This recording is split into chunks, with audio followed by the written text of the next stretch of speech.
নমস্কার বন্ধুরা, বিদিশাস blogs and byte চ্যানেলে আপনাদের সকলকে স্বাগত। আজকে আপনাদের সাথে কুচো নিমকির রেসিপি শেয়ার করব। এই কুচো নিমকি বিকেলে চায়ের সাথে স্ন্যাক্স হিসেবে সকলেরই খুব পছন্দের। তাছাড়া সামনেই পুজো চলে এসছে, বিজয়াতে মিষ্টির সাথে তো কুচো নিমকি চাই। তাহলে চলুন ঝটপট শুরু করা যাক। এখানে আমি 2 কাপ ময়দা নিয়ে নিলাম, দিয়ে দিচ্ছি হাফ চামচ নুন, আর দেব হাফ চামচ চিনি, দিয়ে দিলাম কিছুটা জোয়ান, আর দেব কালো জিরে। এবার শুকনো উপকরণগুলো ভালো করে মিশিয়ে নিচ্ছি। এইবার দিয়ে দিচ্ছি 4 চামচ মতো ঘি। আপনারা চাইলে এখানে সাদা তেলও ব্যবহার করতে পারেন, তবে ঘি দিলে ফ্লেভারটা ভালো আসে। এইবার ভালো করে ময়দাটা ময়াম দিয়ে নেব।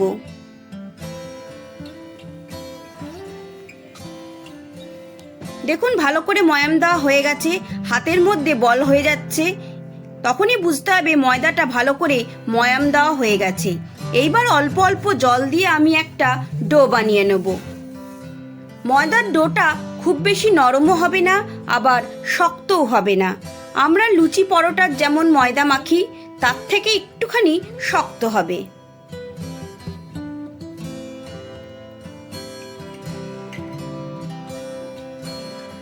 এইবার ওপর থেকে কিছুটা ঘি মাখিয়ে আমি আধ ঘন্টা রেস্টে রেখে দেব।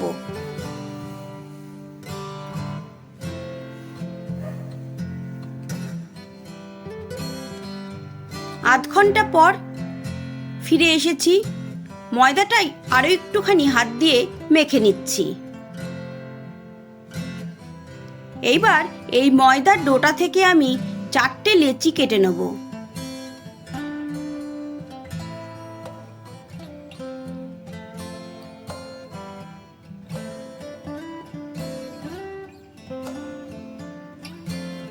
এইবার একটা করে লেচি নিয়ে আমি যতটা সম্ভব পারবো পাতলা করে বেলে নেব। এখানে আমি তেল দিয়ে বেলছি না, কারণ ময়দাতে অনেকটা পরিমাণে ঘি দেওয়া রয়েছে। আপনারা চাইলে অল্প একটু তেল লাগিয়ে নিয়ে বেলে নিতে পারেন। দেখুন কতটা পরিমাণ পাতলা করেছি আমি।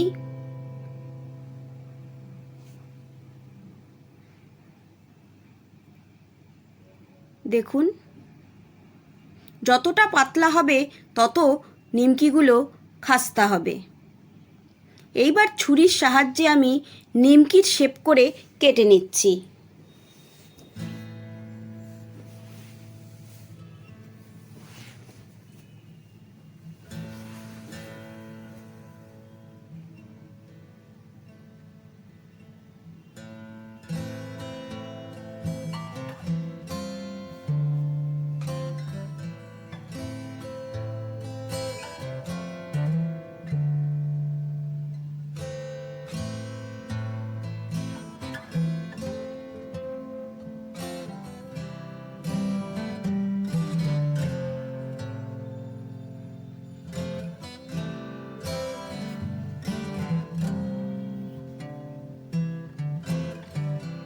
দেখুন সমস্ত নিমকিগুলো আমি ছুরি দিয়ে এইভাবে কেটে নিলাম। এইবার ছুরির মাথা দিয়ে নিমকিগুলো আমি তুলে নেব। দেখুন সমস্ত নিমকিগুলো আমি তুলে নিচ্ছি।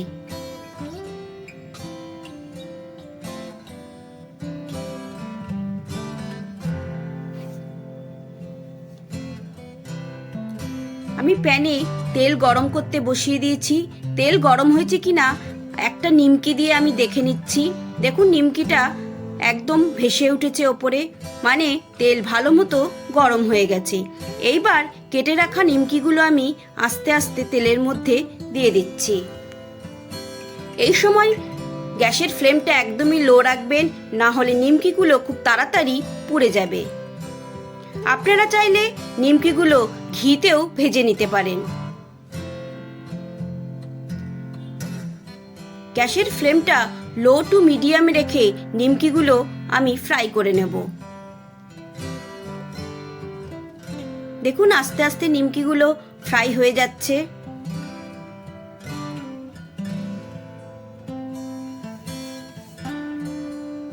দেখুন নিমকিগুলো ফ্রাই করা হয়ে গেছে। এইবার একটা ঝাঁঝরা দিয়ে আমি নিমকিগুলো ভালো করে তেল ঝরিয়ে তুলে নেব, দিয়ে একটা বাটিতে রেখে দেব। এইভাবেই আমি সমস্ত নিমকিগুলো ফ্রাই করে নেব। আপনারা অবশ্যই এই পদ্ধতিতে একবার বাড়িতে নিমকি ট্রাই করবেন, দেখবেন খেতে অসাধারণ হয়।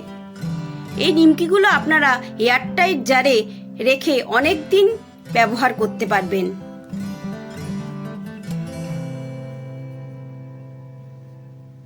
দেখুন কতটা খাস্তা হয়েছে। আপনাদের একটা নিমকি ভেঙে আমি দেখিয়ে দিচ্ছি কতটা মুচমুচে হয়েছে এই নিমকিগুলো। অনেক দিন পর্যন্ত এই নিমকিগুলো খাস্তা থাকে। তাহলে বন্ধুরা, এই রেসিপিটা আপনাদের কেমন লাগলো অবশ্যই আমাকে কমেন্ট করে জানাবেন। ভালো লেগে থাকলে একটা লাইক করবেন, বন্ধু ফ্যামিলি মেম্বারদের সাথে শেয়ার করবেন। সবাই ভালো থাকবেন, সুস্থ থাকবেন। ধন্যবাদ।